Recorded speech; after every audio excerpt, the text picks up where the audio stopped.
nagsusuri po ako, mas tumibay yung paniniwala at pananampalataya ko kay Brad sa mga sinasabi ni Brad Eli. Kasi mentras na sumasagot yung tamang daan, mas nakikita ko yung pagiging tama ng sinasabi ni Brad Eli.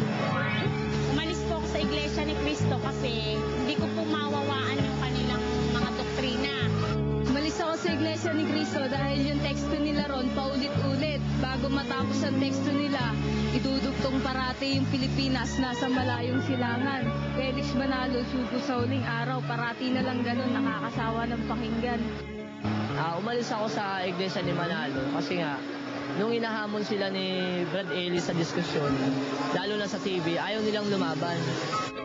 Umalis ako sa Iglesia ni Manalo dahil wala akong naramdaman na aral ng Diyos na mabuti. Sa Iglesia ni Cristo Manalo, dahil sa nakikita ko para hindi totoo mga tinuturo nila. Ang totoo niya, sa dalawang pagiging iglesia ko, hindi ako nakakontento. Umalis pa ako sa Iglesia ni Cristo dahil mali-mali po yung aral nila doon. Umalis po ako sa Iglesia ni Cristo dahil po nakita ko po yung mga maling aral nila doon. Nalaman ko po na mali yung aral ng Iglesia ni Manalo. Nung napakinggan ko po yung aral na tinuturo ni Brother Eli. Umalis ako dyan sa Iglesia ni Cristo dahil napatunayan ko na isa sa mga aral nila nanluloko sila ng tao. Umalis ako sa Iglesia ni Manalo dahil pabago-bago ng turo, tsaka hindi ko maintindihan yung talagang tunay na aral nila. Wala silang permanenteng turo eh. Nagdesisyon akong umalis dahil po nalaman ko na yung kabuuan ng maling turo sa Iglesia ni Manalo. Ang kaluluwa ko po ay nagutom. Umalis po ako sa Iglesia ni Cristo. Doon po sa verse na Amos 8:11, doon po nagutom ang aking kaluluwa. Kaya po ako ay naghanap ng iba. Salamat na nga lang po sa Diyos at ako ay nakasumpong ng katotohanan. Salamat po sa isang mangangaral na tapat na nagngangalang Eliseo Soriano. Salamat. At silang pantas ay sisilang na parang ningning ng langit.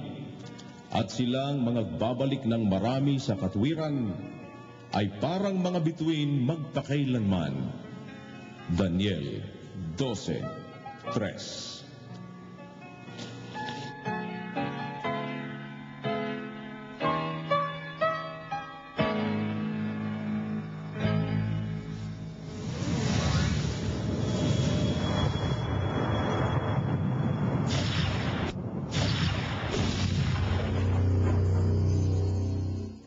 Sumatin po ang kapayapaan ng Panginoon. Magandang gabi po. Tayo po ay nasa isang natatanging pagtatanghal ng palatuntunang ang dating daan at sumasa inyo po ang palatuntunang ito. Siyempre pa sa pangunguna po ni Brother Eli Soriano.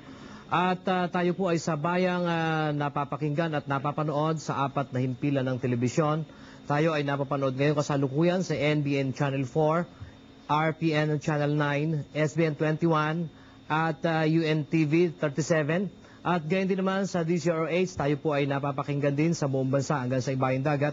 At gayon din naman sa 558 RMN News Manila, tayo po ay napapakinggan. At sa pagkakataon pong ito, buong barkada, kaya lamang medyo may dagdag tayong ilang pang mga piling panauhin. Pero bago po yan, ibig lamang namin tiyakin sa inyo na nandito po ngayong gabi ang ating punong mangangaral si Brother Eli Soriano.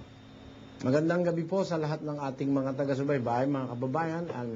Kami po ay napilitang magdagdag ng television networks na amin pong pagsasahing papawiran pansamantala sa gabing ito. Because of the urgency of the matter na we feel na kami po ay agrabyado at kami ay pinasasama. At ito ay dahil sa isang programang inilabas sa ABS-CBN Channel 2, particular na yung programa ni Lucy Cruz Valdez dun sa tinatawag nilang programang ang pamagat ay assignment. At ngayong gabi, we are coming out with the analysis of a malicious assignment.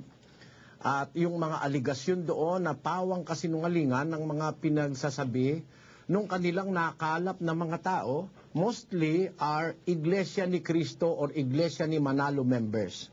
Kaya po namin sinasabi na yun mga Iglesia ni Manalo members, yun po kasing mga karamihan doon, itiniwalag namin as early as 1998. 2003 na ngayon, Brother Willie, ano? Apo. And 1998, tiwalag na sa atin, pumunta sa Iglesia ni Manalo at hindi katakataka na gamitin niya ng Iglesia ni Manalo para ipanira sa atin ang karamihan sa mga taong yan, mga kababayan. At yung paninira na kanilang ginawa, which seems to me, as far as my personal opinion is concerned, yung pinalabas na yun sa Channel 2 is a biased presentation, Brother Josel. Ano? Kaya ako naman sinasabing, as far as my own opinion is concerned, kasi napakaraming opinion ang napakaraming nanood. Even fiscals, even judges, even lawyers, ang komento sa akin. At ang katunayan, for the first time in the history of my cellphone, nag-bag down yung memory ng cellphone dahil sa dami ng...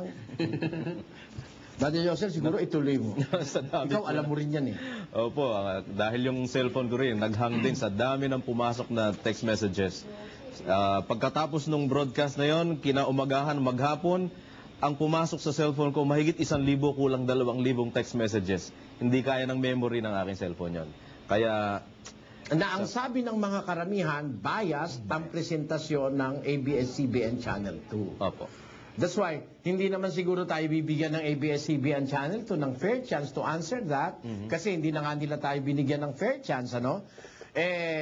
Kaya tayo kumuha ng ibang networks. Sa Channel 9, napapanood po tayo ngayon, saka sa NBN Channel 4, that is the People's Network, at saka sa SBN 21, at saka dito pa sa UN Channel 37, Brother Joseph, no? Whichever may be the channel assignment sa kanilang mga lugar, conforme sa mga cable networks na kanilang kinabibilangan, Brother Joseph, hanapin na lang po ninyo. Napapakinggan din tayo ngayon sa 558 RMN News Manila, at saka sa DZRH, kapatid na Joseph. Hanggang alauna po tayo.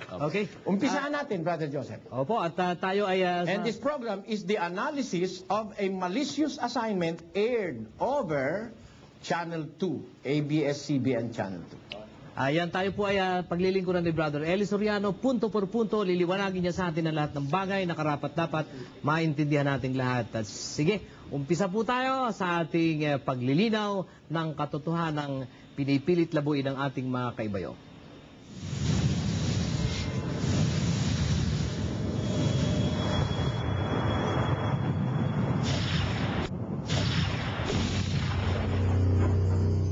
Ako po si kapatid na Manny Tandog, dito po sa lokal ng Naga, distrito ng Camarines Sur, divisyon ng Bicol.